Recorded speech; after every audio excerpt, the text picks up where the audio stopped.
che effetto fa avere chi ha donato di fianco a te? È sempre molto bello perché è vero che tu non sai chi è che dona,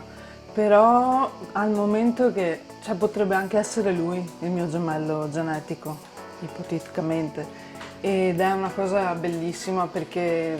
io averlo vicino, anche se non lo conosco, a me riempie il cuore perché il fatto che una persona abbia il coraggio di salvare una vita. Tu dall'altra parte l'avresti fatto? Io sì, perché ho conosciuto Admo per un motivo abbastanza triste, per una bambina che era ammalata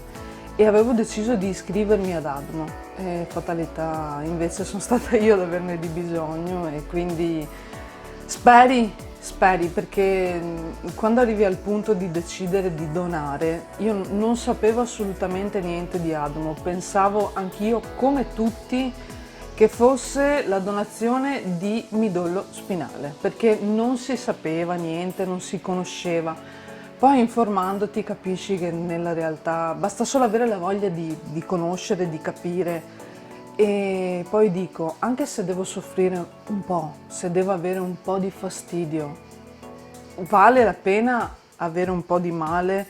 per donare la vita ad un bambino, ad una donna, ad un uomo, ad un ragazzo, a qualsiasi persona. Cioè io credo che il mio tempo di 10, 15, un'ora, 3 ore valgono di più di una vita? No, vale di più una vita, quindi io mi sono buttata e mi sono informata. Peccato che però sono precipitata dall'altra parte e come dico sono stata molto molto fortunata e quindi per me avere un donatore mi viene sempre un